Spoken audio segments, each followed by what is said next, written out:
Welcome everyone, আসসালামু আলাইকুম। ধন্যবাদ সবাইকে এস্টিমেটের পক্ষ থেকে। আমি আমিনুল ইসলাম, সাথে আছে আপনাদের সাথে মাইক্রোসফট ওয়ার্ডের অন্য আরেকটি টিউটোরিয়াল নিয়ে। আজকে আমরা আপনাদের সামনে যে বিষয়টি নিয়ে আলোচনা করব মাইক্রোসফট ওয়ার্ডের লেআউট নিয়ে।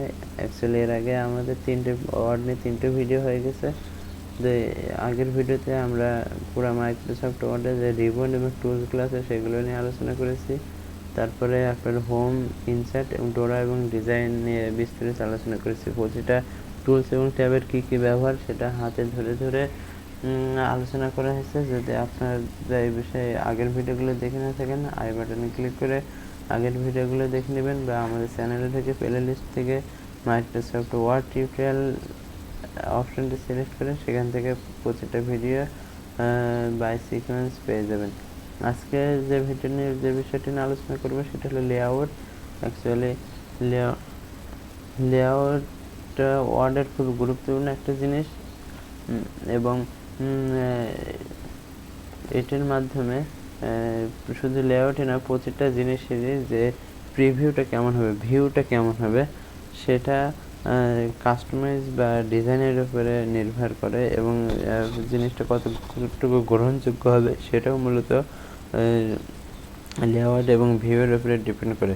তো সুতরাং এই বিষয়ে লেআউট এবং ভিউ, এই দুটি জিনিস যেহেতু রিলেটেড, এই দুইটি রিবন আজকে একসাথে দেখানোর চেষ্টা করব। তো সুতরাং ভিডিওটি বৃদ্ধি না করে মূল ভিডিওর দিকে অগ্রসর হচ্ছি। শুরুতে লেআউটের যে রিবনে ক্লিক করলে কয়েকটি ট্যাব ওপেন হয়। প্রথমে পেজ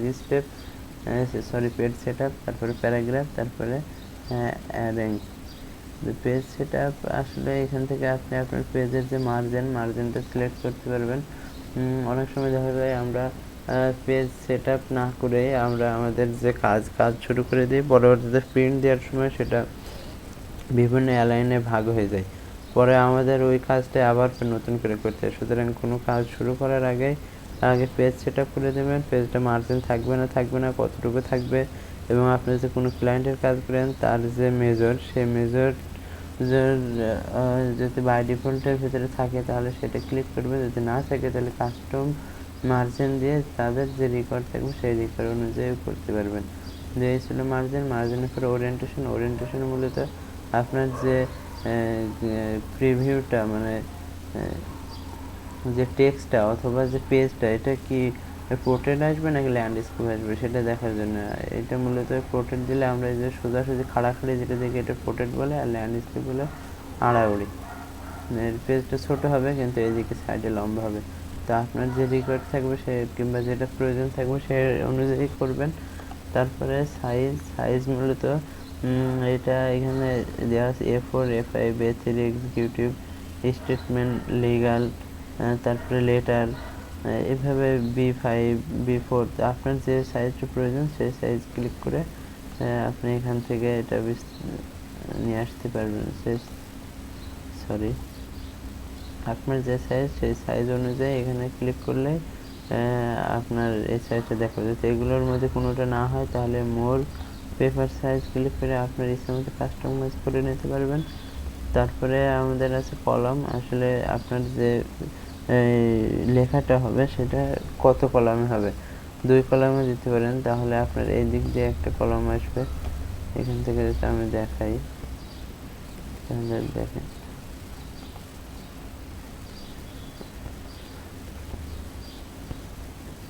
এই যে এটা দেখানোর জন্য মূলত এই যে 2 কলামে আসতে পারে।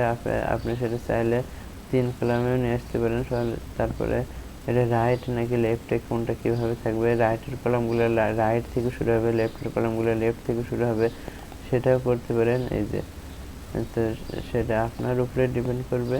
তারপরে আপনি চাইলে আরও নিজের ইচ্ছা মতো কাস্টমাইজ করতে পারেন মোর অপশন থেকে। এরপরে পেজ ব্রেকের কাজটি মূলত আমরা হোমের যখন দেখছিলাম তখন কিছুটা দেখেছি।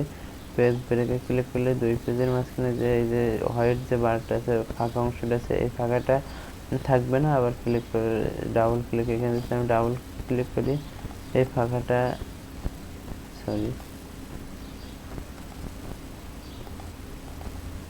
এটা অ্যাকচুয়ালি আমরা ডাবল ক্লিক করার কারণে এই যে এখানে যে আমাদের ফরম্যাটিং এবং এর যে এটা ছিল ফোল্ডার এবং ফরম্যাটিং, সেটা আমাদের শো করতেছে। তো 2 পেজের মাঝে দেখেন এখন কোনো ফাঁকা নাই, সামান্য একটু ফাঁকা আছে, কিন্তু মূলত ওইভাবে কোনো ফাঁকা নাই, 2টা পেজ অ্যাডজাস্ট হয়ে গেছে। যদি আপনি ব্রেক করেন তাহলে এখন দেখা যাবে যে 2টা পেজের মাঝখানে একটা ফাঁকা জায়গা এসছে, যদিও এখন আসে নাই, একটু নিচে এখন আসছে। তো পেজ ব্রেক এবং আনব্রেকের মাধ্যমে 2টা পেজ একসাথে মিশিয়ে দিতে পারেন, আবার ফাঁকা করতে পারেন। লাইন নাম্বার আপনার চাইলে আপনি প্রতিটা লাইনে নাম্বার দিয়ে করতে পারেন। এটা আপনার রিকোয়ারমেন্ট অনুযায়ী কাজ ডিপেন্ড করবে। একটা পেজে সাধারণত 21টি লাইন থাকে, তো আপনি চাইলে লাইন নাম্বার দিয়েও কাজ করতে পারেন। আমার লাইন নাম্বার দরকার নেই, তাই আমি নান করে দিচ্ছি। তারপরে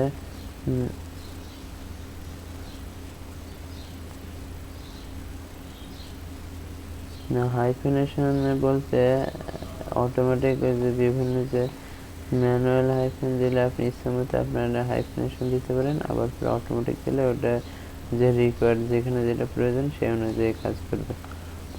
তারপরে যেটা আছে প্যারাগ্রাফ, মূলত এখানে আপনার লেফটে কত থাকবে, রাইটে কত থাকবে, তারপরে স্ক্রিপিং যেটা সেটা বিফোর আফটারে কত থাকবে, এটা আপনাদের মতো আপনারা কাস্টমাইজ করবেন। যেমন আমি এগুলো দেখাই, এগুলো উপরে কত কত লম্বা হবে জায়গাটা, যে এখান থেকে পুরো জায়গাটা কতটুকু নিল, তো এটা আপনাদের অনুযায়ী আপনাদের যেটা রিকোয়ারমেন্ট সেই অনুযায়ী আপনারা করতে পারবেন। এখানে লেফটে কত দূর আসবে, রাইটে কত দূর যাবে এই লেখাটা, তো সেটা মূলত এখান থেকে আপনারা সিলেক্ট করতে পারবেন। তারপরে যে বিষয়টা আছে সেটা হলো অ্যারেঞ্জের থেকে এখানে যখন এই অপশনগুলোর কাজ হবে তখন অটো এটা এমন সাদা হয়ে যাবে, এখন এগুলো আসতেছে না, আর এগুলো ওইভাবে মূলত কাজেও লাগে না। যেগুলো কাজে লাগে সেগুলো অলরেডি আমরা পেয়ে গেছি। যেমন সিলেকশন প্যানেল, এখান থেকে প্যানেল সিলেকশন করে প্যান সিলেকশন করতে পারেন। আর এখান থেকে এলিয়েন আসলে ইচ্ছা মতো পেজ এবং মার্জিনের এলিয়েন চেঞ্জ করতে পারেন। আর গ্রুপ মূলত যখন আমরা পিক দিই 2-3টা, তখন 2-3টা পিক বসানোর পরে কোনো কিছু ক্লিক বা প্রিন্ট দেওয়ার সময় সেটা আলাদা হয়ে যেতে পারে, সেই জন্য সিলেক্ট করে ওগুলো গ্রুপ করে দেওয়া যেতে পারে। এই ছিল লেআউট নিয়ে বিস্তারিত আলোচনা।